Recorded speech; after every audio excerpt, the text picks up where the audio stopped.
Hello and welcome everyone to the School of Public Policy's webinar event on Canada's hydrogen potential. My name is Blake Shaffer. I'm a professor here at the School of Public Policy in the Department of Economics, and I'll be your host for the day.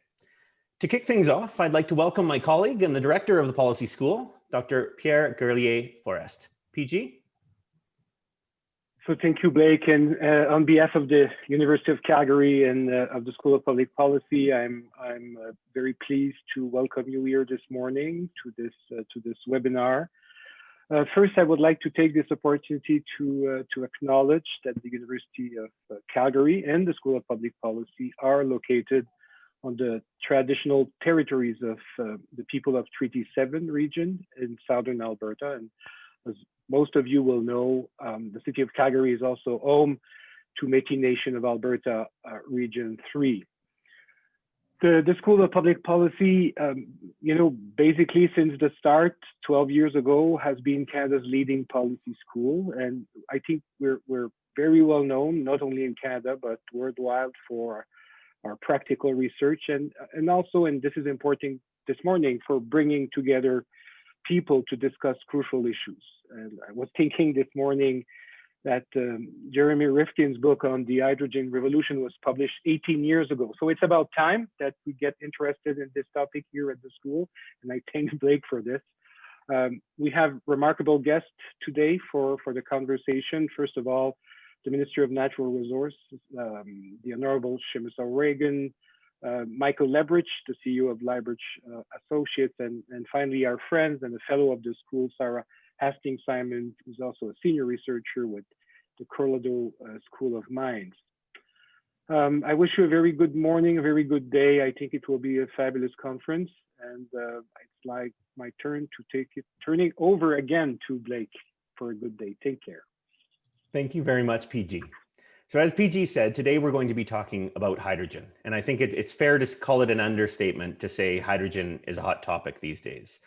Case in point, we have over 800 of you that have registered for today's event. This is setting a new record for the Policy School. In fact, we had to upgrade our Zoom account for this. So I thank you all for being here today. Of course, those of you like myself of a certain vintage will recall this isn't the first time there's been excitement around hydrogen. Recall the 1990s, hydrogen highways and fuel cell vehicles were set to revolutionize transport. That didn't quite pan out. So what's different this time around, and why might the hype be justified this time? We're going to dig into those questions in an interactive Q&A session in just a moment. We're going to be having a conversation with two experts on hydrogen, Michael Liebreich and Sara Hastings-Simon, whom I'll introduce in short order. But before we go there, we want to discuss Canada's potential and what stands to be a very large opportunity. So to that end, I'm thrilled to have joining us today for a keynote address, Canada's Minister of Natural Resources, the Honorable Seamus O'Regan, to give us a federal perspective on Canada's hydrogen opportunity. So Minister, thank you for being here today, and the floor is yours.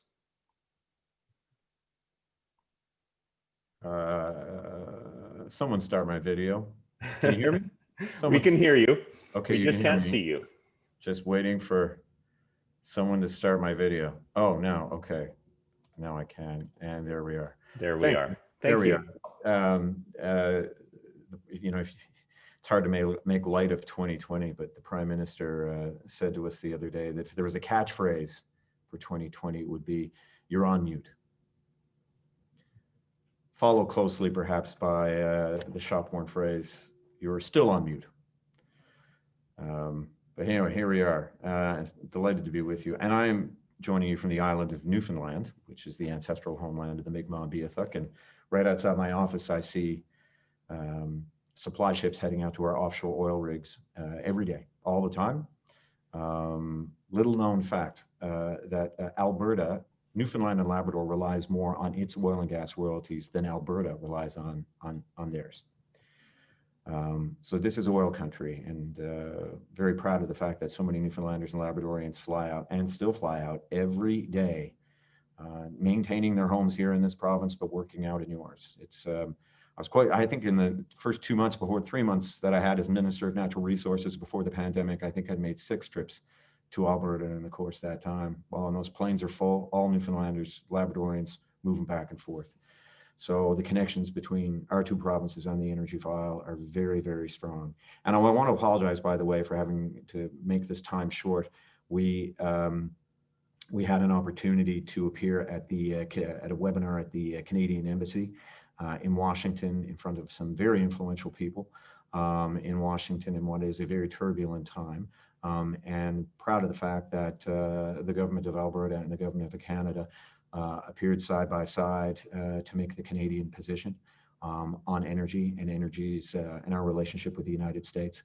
Working together with the government of Alberta has been my singular goal since I got in. I was just telling the Americans who were watching that when I got sworn in at Rideau Hall over a year ago, before I even got in front of the media to say, hey, I'm the new Minister of Natural Resources, I got a text from Sonia Savage, your Minister of Energy.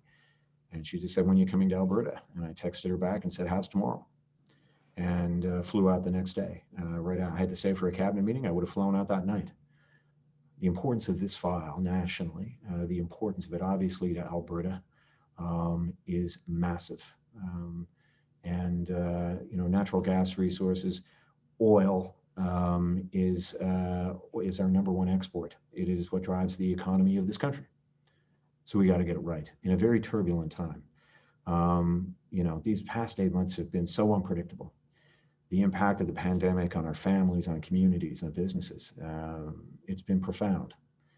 And our energy sector has faced the double whammy of COVID-19 and the impact of a global price war that has left, the price of oil at rock bottom. I mean, I remember the day, texting back and forth with Sonia, and I have an app on my phone called Oil Price Live, and I couldn't believe it said -35.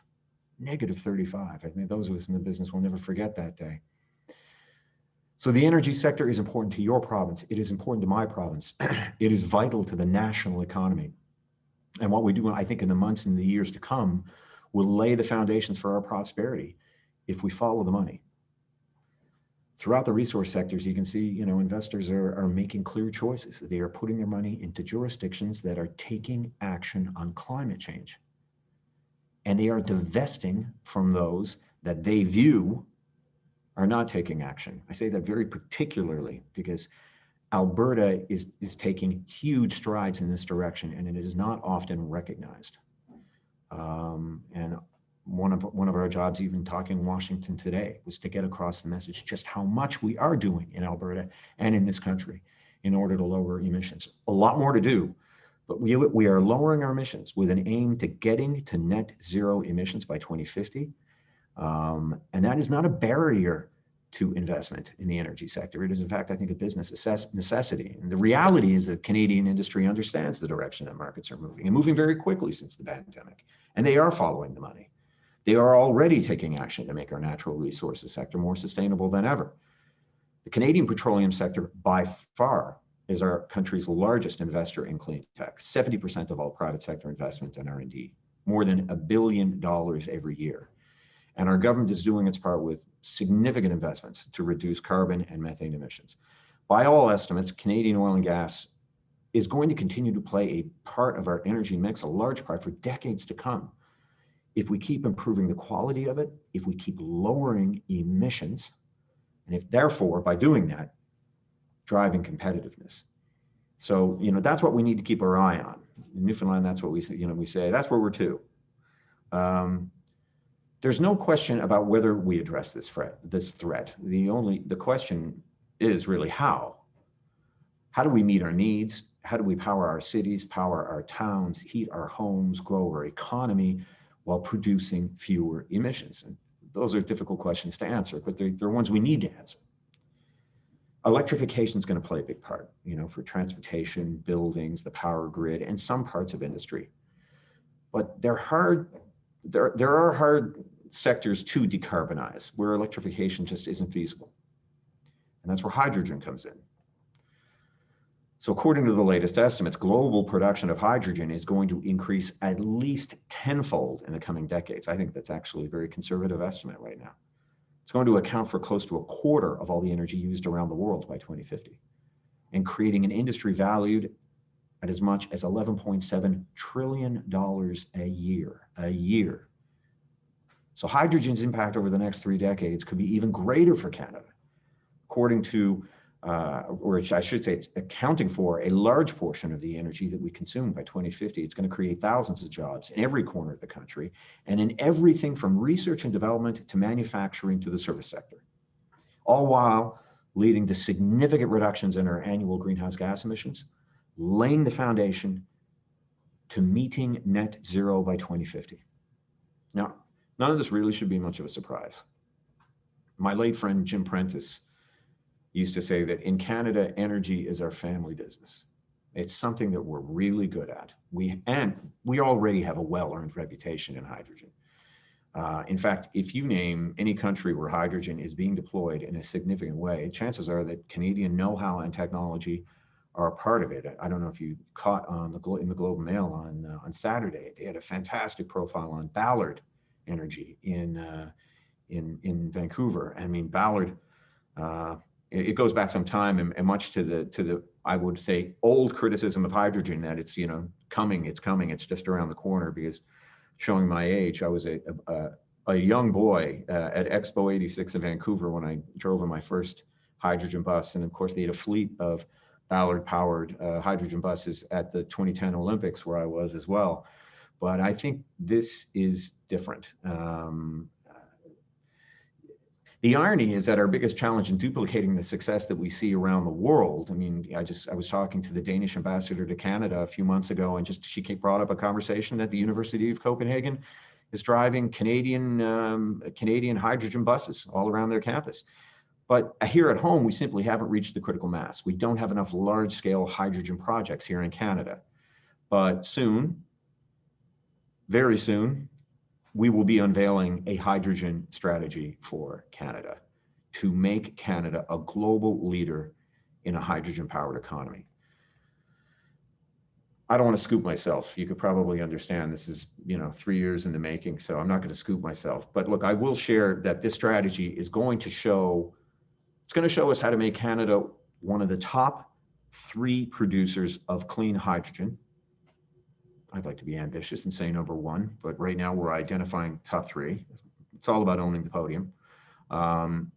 We also want it to be the supplier of choice to the world.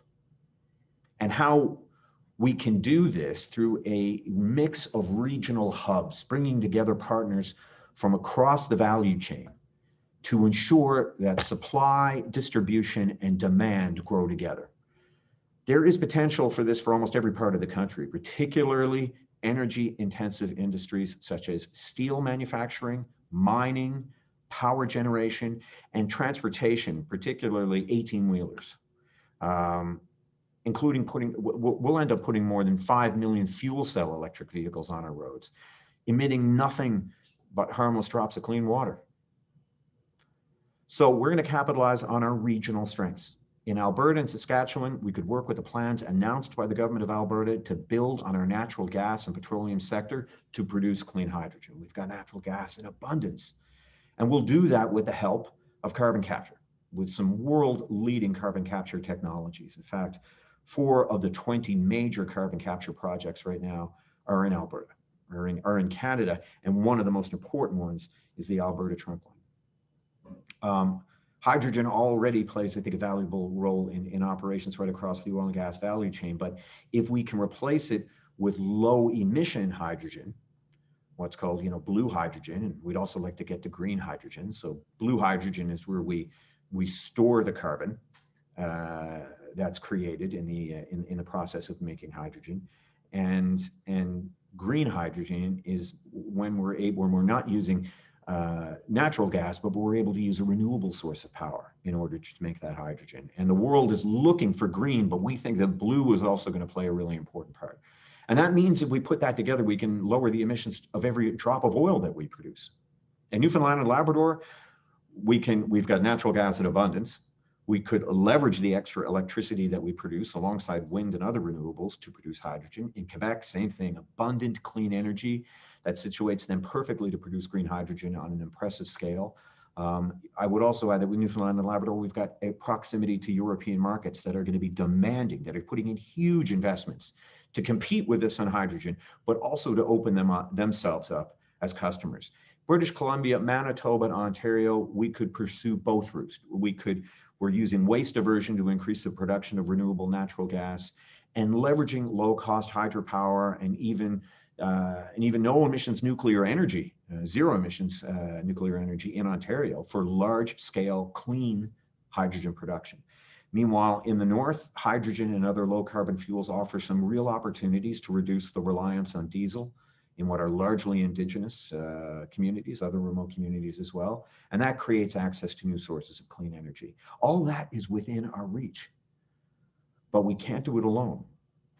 Last year in Vancouver, we helped launch an initiative with 20 like-minded countries to deliver what the International Energy Agency has called the unprecedented momentum for hydrogen, putting our combined will, expertise, and financial resources together to realize very real opportunities before us. The result is our clean production hydrogen could reduce our annual greenhouse gas emissions by up to 190 megatons a year. That's about a full quarter of our expected emissions in 2050. And that lays the foundation for the prosperity that I spoke about. All of this is going to help us double down on our common mission, a net zero economy by 2050. A global economy that continues to grow and prosper, and an energy future that leaves no one behind, energy workers, their families, and leaves no region behind. The world is watching us, and Canada will lead. I believe that. I believe that. Thank you for your time. Thank you very much, Minister O'Regan. You clearly laid out the economic and environmental opportunities of hydrogen. You even preempted questions I had on, what is the role of blue hydrogen in Canada's future? So that's very much on topic these days, and I think you made that quite clear. I will just add to that, Blake, though, because it's a really important question. It is a debate, and certainly when I look at the European markets, they are more receptive to green hydrogen. I would strongly make the argument that we cannot allow perfection to get in the way of the good. That blue hydrogen, when using carbon capture storage, is a very real and significant opportunity, and certainly plays to our strengths in terms of the plethora of the huge amount. I'm not using fancy words. They're big. We got a lot of natural gas. And we are really going to be ramping up our carbon capture game. So that blue hydrogen is a part of the mix. I don't believe in ruling anything out. Green hydrogen, I think there's obviously real potential for that, where we've got, the immense amount of hydropower that we have. We're the second biggest hydropower in the world after China. We've got tons of that as well. But it is going to take a whole host of things in order for us to reach net zero. That's the argument that I just consistently make. I talk about nuclear in much the same way. We're going to need all of it. We are going to need all of it in order to meet net zero. And the whole point, the underlying point, is we're lowering emissions. I don't care what the industry is. I don't care what you're doing. I don't care. The only thing that matters is lowering emissions. Absolutely. Sometimes I worry that the color scheme, while convenient to talk about, gets in the way of, like you say, what matters, which is ultimately cost and emissions, life cycle emissions from the production. So we're going to be talking about that a lot more. I'm sorry we didn't get to scoop more of your national hydrogen strategy today. I was hoping to squeeze a bit of that out of you. As a former reporter and journalist, I mean, every instinct in my body is to get ahead of it. But unfortunately, now here I am as a minister. I can't scoop myself. I can't do that. That's not right. Well, we look forward to seeing that, and we're cognizant of your schedule and your time today. And I think I would have been dragged out of Alberta if I had pulled you away from a conversation with Biden and the U.S. team on energy matters. So thank you very much. I have to preface it. It's some very, very influential people in Washington, and that is very important. I can tell you, our embassy working full court press, and I know everybody reads in the media all the time about how Alberta and Canada are at odds on energy. I can tell you that we have much, much, much more in common, and we are working very closely together behind the scenes. Getting the relationship right with the United States is of a national importance. The premier there realizes that. Minister Savage realizes that. James Rashad, their envoy in Washington, realizes that, and we are all working together on that. So to give people some comfort on that. And I promise you, I don't like politicians coming on with a big speech and then taking off. I've always enjoyed the Q's and A's more, and I promise you I'll be back for that, okay? Well, thank you. We will take you up on that next time. Great. Thank Take you, care. and thank you all. Yes. So for the remaining time we have here today, I'm going to bring on Michael and Sara. We're going to switch gears a little bit and open things up for questions. So I'm going to be moderating this discussion. We're going to get more interactive here on hydrogen's potential, the big picture. We're going to talk about supply options. Minister O'Regan hinted at that today. And the demand side. What can we do with it? What should we prioritize? So to that end, I'm thrilled to have two leading thinkers in this area, Michael Liebreich and Sara Hastings-Simon. Michael is the founder of Bloomberg New Energy Finance. He's an influential writer and advisor on all things energy and climate related. And I must say, Michael, I've followed you with keen interest for many years, and your two pieces on hydrogen you released recently are the best things I've read on hydrogen in a simple and accessible and poignant manner. So thanks very much for joining us from London today. Thanks very much, Blake. And of course, that's the huge build-up. No pressure now. No pressure. All right. As well, we have my good friend and local celebrity, I'll say that, Dr. Sara Hastings-Simon. Sara is a fellow here at the School of Public Policy, as well as at the Payne Institute at the Colorado School of Mines. She's also an influential writer and frequent policy advisor on energy and climate matters. And if you haven't checked it out yet, she hosts a new podcast that I encourage you all to check out called Energy versus Climate. She was also a former policy director at the Pembina Institute. And if that's not enough, she's got a PhD in quantum physics. So Sara, thank you very much for being here today. Thanks for having me, Blake. I'm really looking forward to the conversation. Fantastic. So let's get into that. So for all of you attending, just some details on how the Q&A will work. You'll see a Q&A button on the bottom of your screen. Go ahead and enter questions there. I'm going to do my best to get to as many questions as possible. It's given the numbers, it'll be a challenge, but we'll do our best. To give you a sense of the order of the day, we're going to divide it kind of into three modules. So we're going to start with the big picture on hydrogen. Why are we even talking about it again? Then we're going to move to a discussion on supply options. And finally, the demand side. We're going to discuss options for using hydrogen. Okay, so let's kick it off with the first question. I want to start right at the top. Not everybody is following hydrogen developments as closely as perhaps you two.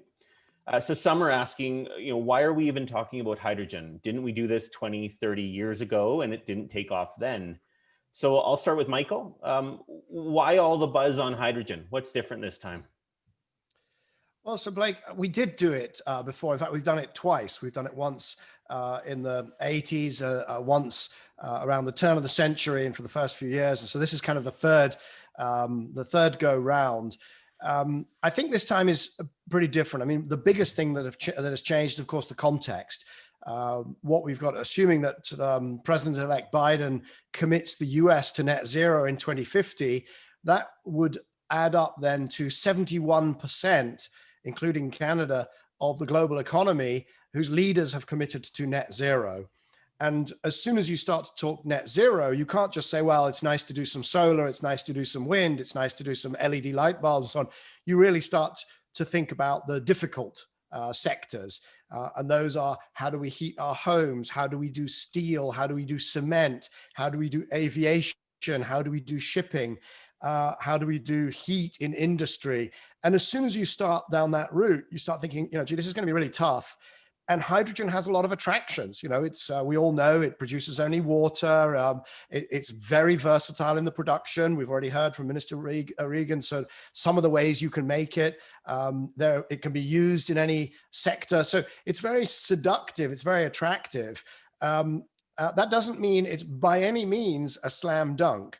And we'll get on to some of the challenges in perhaps the next two sections of the discussion.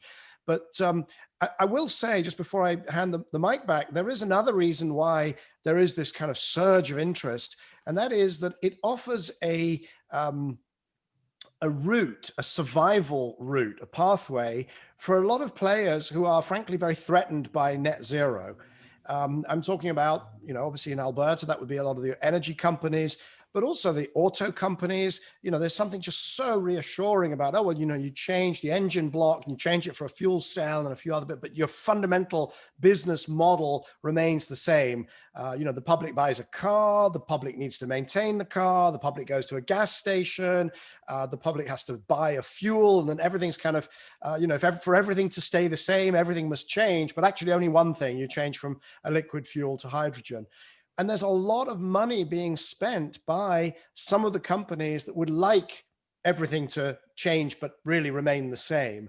So we are subject to an absolute, storm of lobbying and publicity around the use of hydrogen, which is also without question contributing to the excitement and, some of the 860 or whatever it is, probably more than that now, people that might be watching this.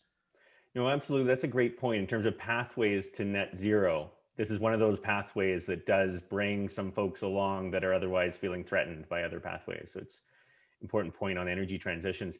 Sara, kind of similar question being asked towards you. In your view, is the excitement about hydrogen warranted, or has the hype surpassed substance at this point? I think the answer to that is yes, in that, there are good reasons to be excited about some of the potential for hydrogen. But I definitely agree with Michael around, the idea that the level of excitement over it is I think, much beyond the potential.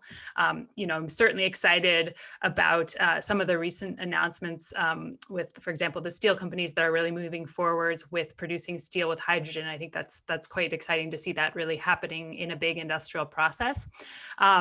And there is a tendency to kind of say, well, we had this, we've seen this before and people are all excited and it came to nothing. And of course, that's true, with every technology, that people get really excited about it and then it's nothing until it is something. And so one of the things, in addition to the net zero target that Michael mentioned, is the other big thing that's changed, I think, is the potential that we have now to produce very low cost electricity at large scale in the future. And so you have both the demand for hydrogen for what it can contribute to being a net zero future, and you have a credible pathway to be able to produce that hydrogen at relatively low costs. And so we'll talk a bit more about that, I'm sure, in the future. But in general, I think that there's sort of a tendency to want to look for this like silver bullet answer in the decarbonization space, in addition to have that silver bullet be one where nothing changes. And so, hydrogen, the idea that it's going to be the answer to everything, I think, is overhyped. The idea that, there's real challenges that remain, and also that all of the, options to lead us in a pathway to net zero are going to contribute and are going to continue to compete and continue to improve. And so the one last point I guess I would make, sort of similar along the lines of Michael was saying around the, things not changing. I think we also sometimes gloss over the idea of what a global hydrogen market will look like, and sort of jump straight to, oh, well, we have this fuel that, we're going to sell, and therefore it's going to function much like an oil or gas market. And I think there, again, there's some very different things around constraints as far as transportation, about the ability to, manufacture or produce hydrogen in more places than we see necessarily with oil. So again, there, I think that, sometimes our intuition can fail us a bit, and we need to examine more closely what that market will look like. Thanks, I appreciate that. And I'm actually seeing a lot of questions come in around export opportunities. So we'll definitely touch on that. One question that, sticking with this theme here, Peter is asking, related to sort of previous attempts to bolster a hydrogen economy. So this notion of picking winners in this space, and he's asked how much tax money went into previous hydrogen efforts, but with seemingly very little outcomes. We didn't see the takeoff of fuel cell vehicles from the 90s. So should we be concerned about going down that path again, is what Peter's asking here. Michael? Yeah, well, Peter, absolutely we should be concerned because, yes, tax money has been wasted on this in the past. It is as nothing to the amount that we could waste in the future because, in the past, it was regarded, there was, as an example, in the first go round with hydrogen, it was regarded as a way of saving the country, Japan, where it was promoted very heavily initially, saving the country from being shut out from the energy markets. So it was kind of a savior, and there was some high hopes placed on it. But the spending was only a few $1 billion, even if you inflate it for current spending in the first, in the sort of early and mid 80s. The second time round, a lot of it was private money. Ballard, which burnt through vast amounts of money, but most of it was actually private money. There wasn't that much public money. Now we're looking at, the EU in its hydrogen strategy is looking at spending of 460 billion euros. Now that won't all be public money, it won't all be taxpayer money, but a big chunk of it will be either at the EU level or at the country level. And that is only on the supply side. That doesn't even start to figure out where you're going to put the hydrogen on the demand side. So yeah, there's a real worry. And that's, in a sense, that's what motivates me quite a bit to get stuck into this debate. Why I wrote those that two-parter on hydrogen is that, we could waste a lot of public money, and we could waste a lot of time. If we're going to get to net zero in 2050, we cannot afford a decade of building the wrong things. Even if we can afford the money, the world economy is big. People learn. There'll be plenty of learning, plenty of jobs and prosperity that'll sort of come out of even spending money on it. But we can't afford to lose the decade. Mm-hmm. Sara, I want your thoughts on this, because I've benefited a lot from your writing on mission-based innovation and directed, technical change. What do you see here? Hydrogen can do lots of things. We know this, and we're going to get into this, but not all things are best suited for hydrogen. There's alternatives. So what's your view in terms of, we didn't get to hear Minister O'Regan's details on Canada's strategy, but we know something's coming down the pipe. What are you looking for, I guess, there?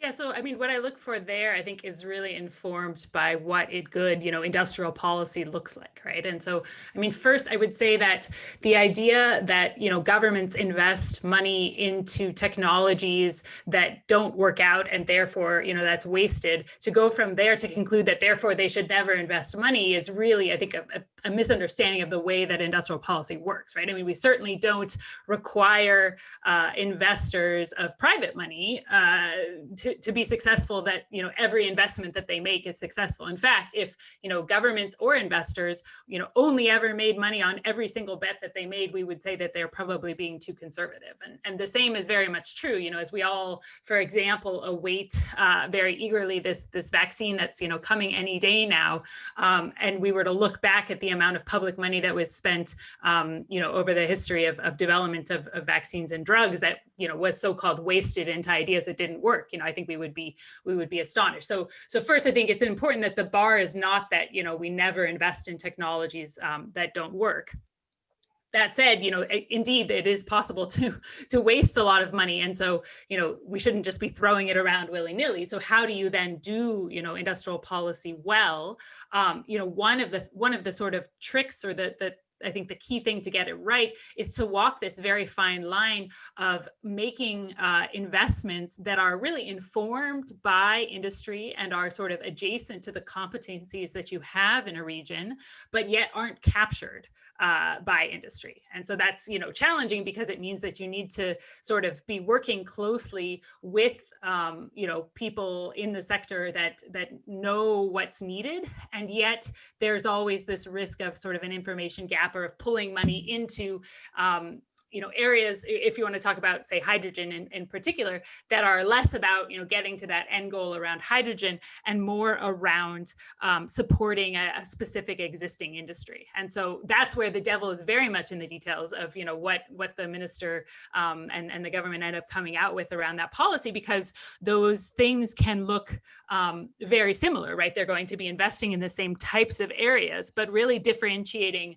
between innovation that uses adjacent competencies versus one that's just targeting support for that specific industry.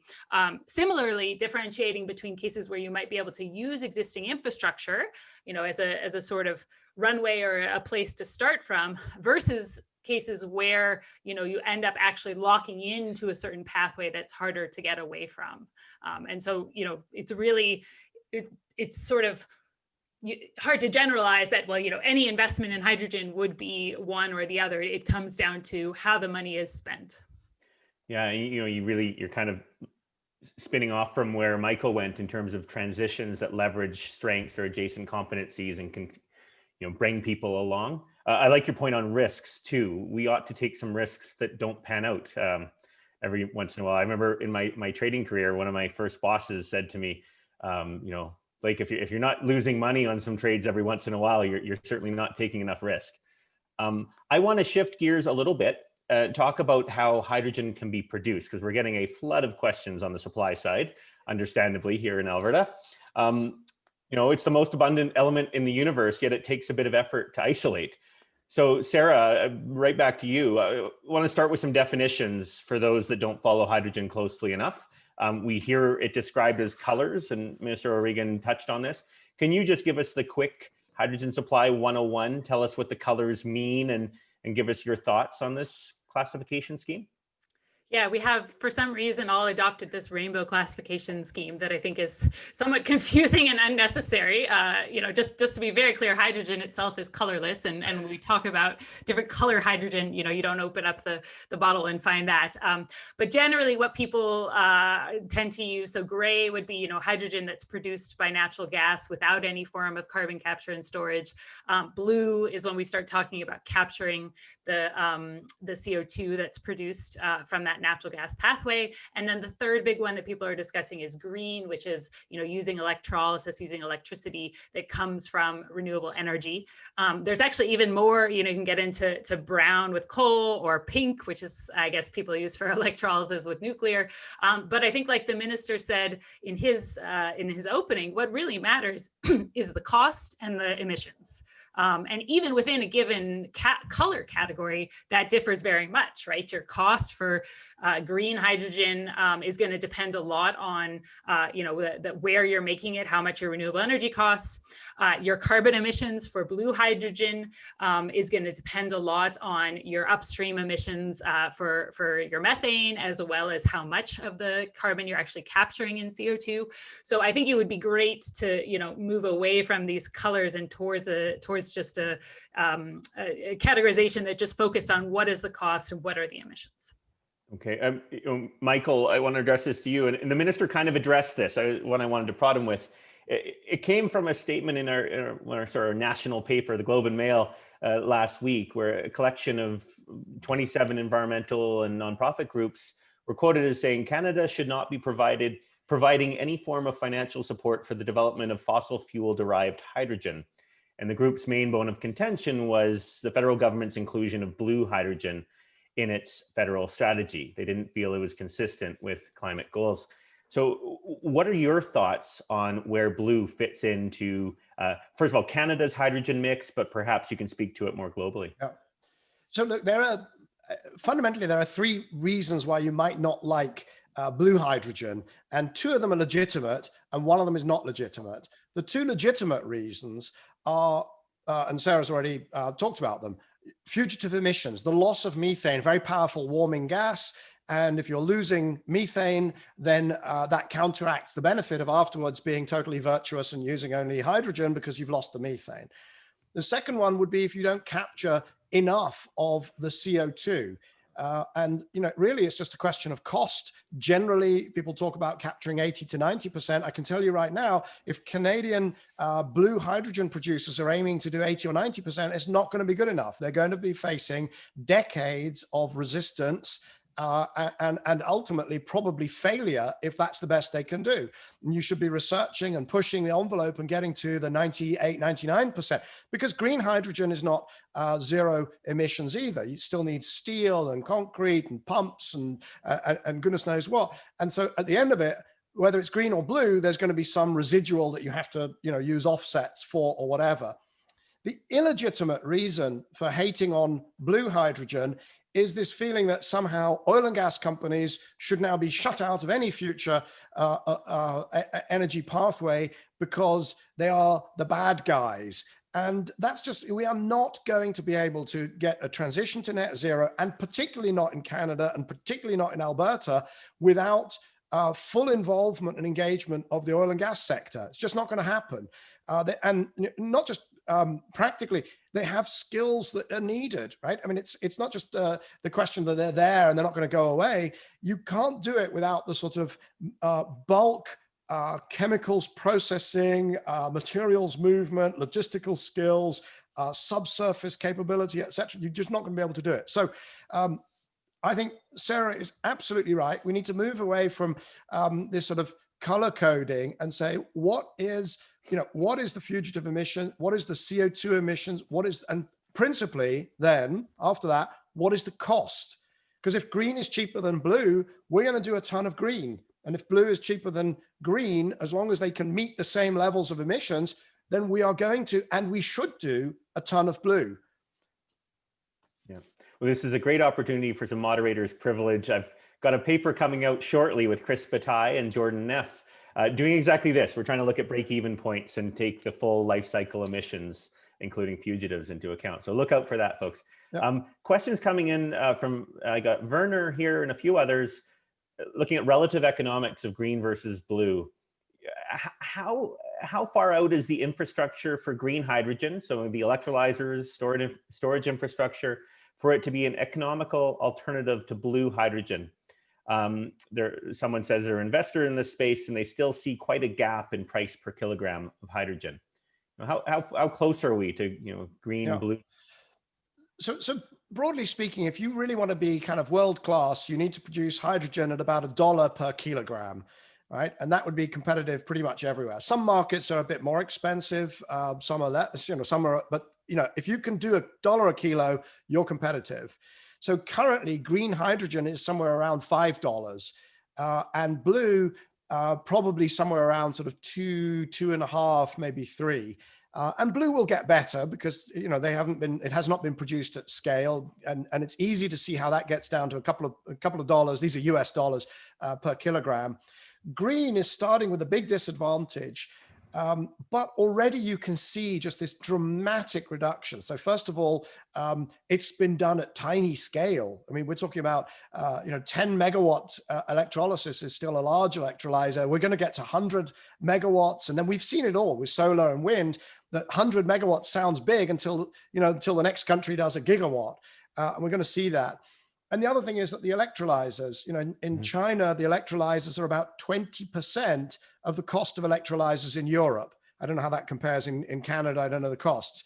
But, if you go really big and you go with really low cost renewable electricity and you go with really cheap electrolyzers, then it's possible to see that green come right down and compete certainly with blue. And by 2040, 2050, absolutely without question, green is going to be cheaper than gray. Having said get rid of the colors, I'm doing it. But hydrogen based on electrolysis of renewables will be cheaper than hydrogen from natural gas, but not everywhere in the world. Only where there's a lot of really, really cheap renewables. And that's a challenge for Canada. You've got hydro, you've got wind, you've got some solar, but can you beat Chile, Nevada, Morocco? Because there are these kind of, I call them renewable energy superpowers that could become, to the extent that there will be an export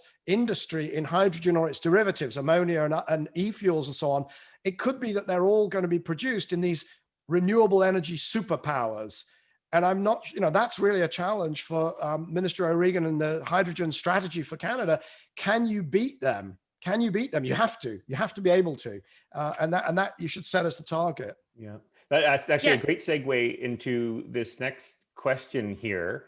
And I should say Alberta is sort of an embarrassment of riches in terms of energy sources. Not only is it we have the abundant oil and cheap natural gas, but we've got some of the cheapest renewable resources in Canada too, because of this great wind profile coming off the Rockies. But the question is, here in Alberta, the government's hydrogen strategy was announced as a component of their natural gas strategy, making it pretty clear that their focus is on the blue variety, despite what I just said about having cheap renewables.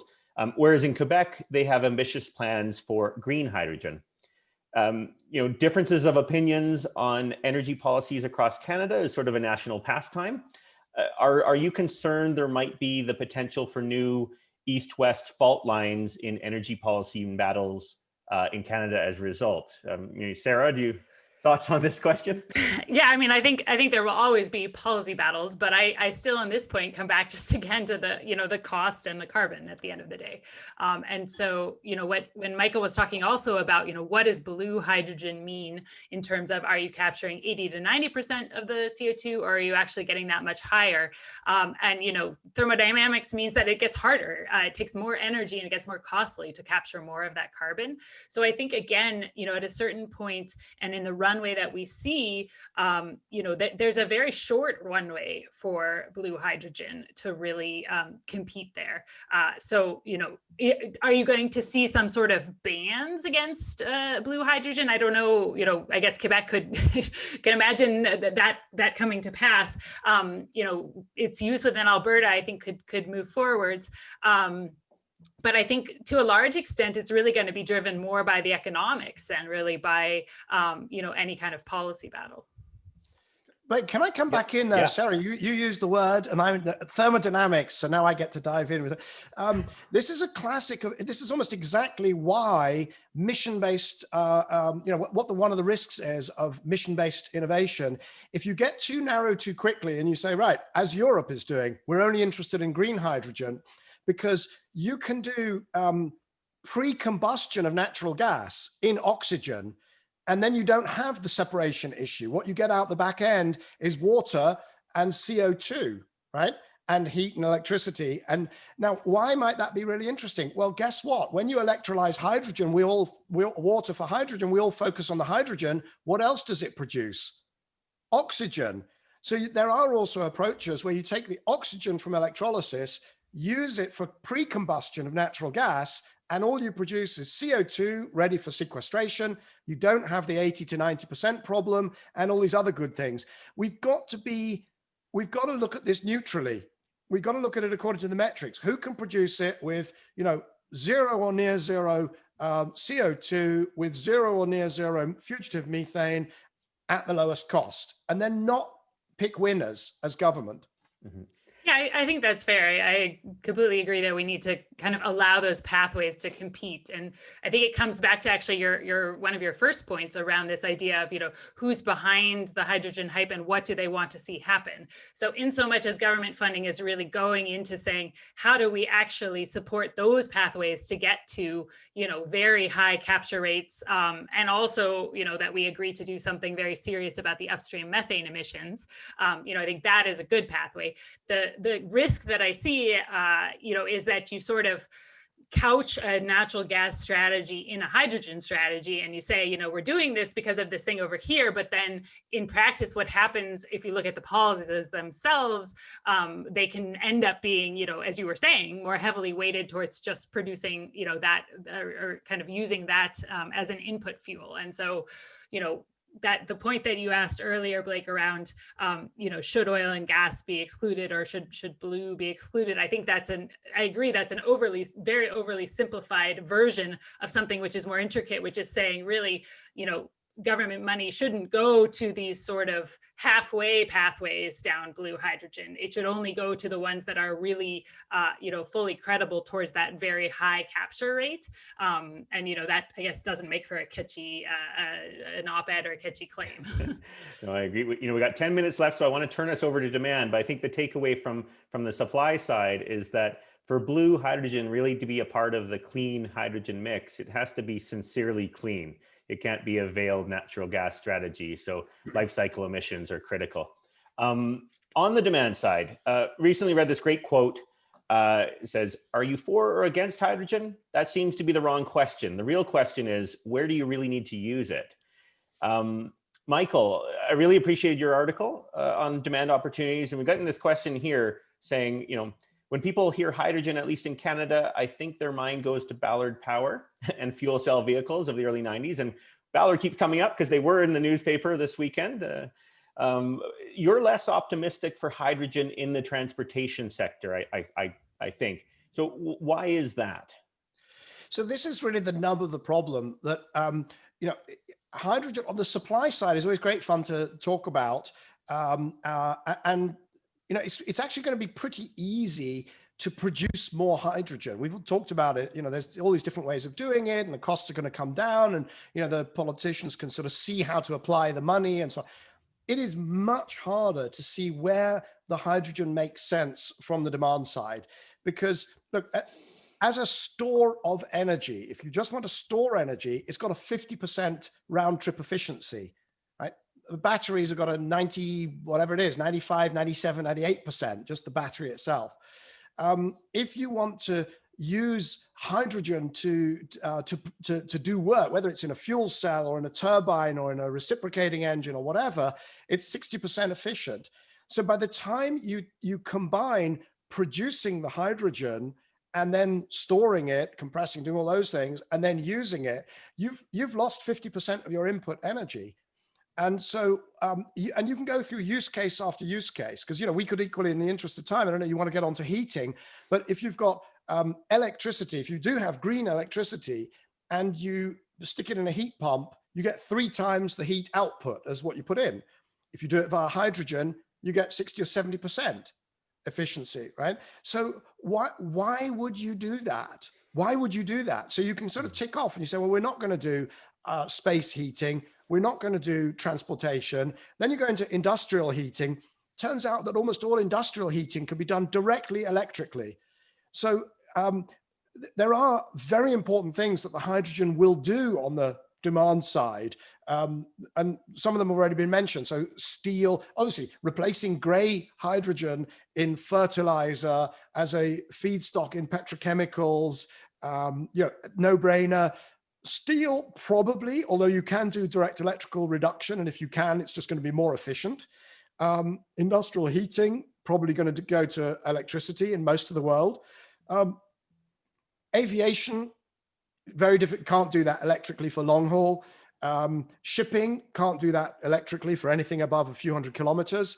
So there are, and then the other one is long-term storage. You know, to the extent that hydrogen is poor, a really poor choice in transportation, heating, and other things, those will go to electricity. But then we really need to make sure that the electrical system is robust. And that's another use where hydrogen could come in, because there's very few other ways of storing, you know, 1 week, 2 weeks, 3 weeks of a whole economy's energy needs, other than molecules, and hydrogen has got a good chance to be the molecule of choice. Well, I want to cut you off there and transfer this to Sara, because this question on electricity. So Sara, I think it's fair to say you're an electricity expert, and those that know me know I don't give that up loosely. Canada has big goals to decarbonize electricity. It's doable or even done in many regions in Canada already, but a much bigger challenge here in Alberta, with still about 90% of our power generated from fossil fuels. So, you know, what role can hydrogen play to help decarbonize electricity? Kind of expanding on Michael's comments. Yeah, so I agree with Michael there. I think, you know, first it's important to stress that in the near term, the role for hydrogen in Alberta's electricity system is relatively limited. We have a lot of renewable runway left, you know, for wind and solar. You could probably debate the amounts, but somewhere between 30 to 50% you could get to with wind and solar in the Alberta grid mix before you start to run into issues. So you know, this is not a conversation for today that we're going to need hydrogen right now. That said, in the longer term, you know, given the fact that Alberta is a relatively isolated grid that has, you know, sort of more or less one wind and solar regime, or a couple of wind regimes, but one solar regime, obviously, you know, now hydrogen is a good option for long-term, you know, seasonal storage, or, you know, weekly or monthly storage. You know, I think fundamentally, though, it's going to compete with other options. So including build out of transmission lines, which, you know, you and Blake and I have written about the potential to build those out to BC, for example. You know, certainly things like demand response over longer time periods, as well as, you know, things like long-term thermal storage. And then even natural gas unabated, right? To some extent, you know, there's some amount of just direct natural gas combustion electricity production that you can do that doesn't, you know, contribute all that much to emissions total. So I think the way that I approach this is that the winner of that, it's going to be a technical race, but it also has many elements of, kind of the political economy and politics behind, building out Canada's transmission grid or not. And so where does that leave us? Well, I think, we have to run full speed ahead on the runway that we have to build out our wind and solar. And then we have to, in Alberta, be watching very closely all of these other developments of different types of long-term storage, starting to, integrate those into our grid, as we need them, all aiming towards 2050. I don't think we should, nor is it possible for us to, sit down and sketch out what that grid is going to look exactly like in 2050, because it will depend on, what happens within the federation and the build out of transmission lines, and what happens with things like flow batteries and storage and hydrogen in other places. So certainly see a big potential for that to be a part, and something that we should be watching and working on. But I think it's premature to say yes, for sure it's going to be X%. So we're running out of time, so I want to ask can I just add a couple of quick things? One is, if you think there's a competition, first of all, I think that the amount that you could do from wind and solar, I doubt that it's 30 to 50. I bet if you start modeling it and you look at when you really are without wind and so on, what you'll find is you can go higher. The other thing is that if you think it's a competition then between natural gas with CCS and hydrogen, it's not, because natural gas with CCS is really just blue hydrogen. There is no difference. All the blue hydrogen approach does is separate the process and maybe put some intermittent, some storage in between. Mm-hmm. And so there's no conflict there. I'll let the audience think about that one. Finally, I will say, because I'm an advisor to them, there is another possibility here, which is a great Alberta company in geothermal called Ever. And so there are other options. Sarah, you triggered me because you said, well, it might be flow batteries, but you know what? It could be geothermal as well. No, that's fair. I should have added that to my list. Great plug there. Forgive the plug. I had to do it. Yeah, no, that was wonderful. Okay, last question, because we're running out of time. There's too many good ones, but lots of questions about export opportunities. So other countries, namely Australia, huge plans in place to build massive renewable like wind and solar farms and export ammonia or liquid hydrogen. How big is Canada's hydrogen export potential? Can it replace lost export dollars from our current fossil fuel export revenue? And can we use, if someone's asking, can we use the in-construction LNG terminals as hydrogen export terminals in the future? Sarah, I'll start with you because you just wrote about LNG. Yeah, so I mean, to answer the question, I think can it replace, at the same scale our exports today or, over the last 10 years in oil and gas? I think no. We're going to have more competitors. You're going to be able to take less of the, value out of that fuel value chain. The idea of repurposing LNG terminals is an interesting one. I mean, there's a lot of infrastructure that looks different in terms of things like, needing to worry about the hydrogen, corroding the steel lines and things like that. So certainly not in a drop-in one-for-one, in a, we've built out some infrastructure and we're going to try to repurpose it way, maybe. But again, I think we need to be modest in our idea of the export potential here. Michael, last word to you. Yeah, so hydrogen is inherently more local than oil. It's just harder to move around. Also more local than gas. It liquefies at minus 253 centigrade. It's just harder to deal with. It does make sense if you can to export it. It will make sense economically by pipeline, probably only by pipeline. So if you do find yourself in a situation where you have 3 pipelines and you no longer are selling natural gas, I mean, who knows? I'm told that might be a thing. Then you might be able to repurpose them for either ammonia or hydrogen export. It's possible. Okay, well, wonderful. I'm getting a bunch of red flags from my events team saying that we've hit time. So that is all the time we have. I want to thank you both. This was a wonderful discussion. We could probably go a lot longer, I'm sure. And I want to thank you, our audience, for joining us and asking great questions. And I apologize I couldn't get to all of them. I've got pages here of great questions. So I'll be looking at these and thinking about them deeply.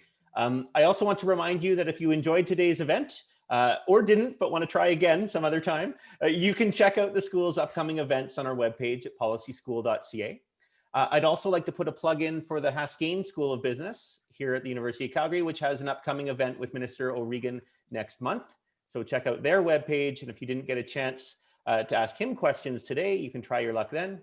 And last but not least, I'd like to thank the Alberta Electric System Operator, whose support for the Policy School made events like today's happen. So thank you all. Have a great rest of 2020, and hopefully we all have a much, much better 2021. Goodbye.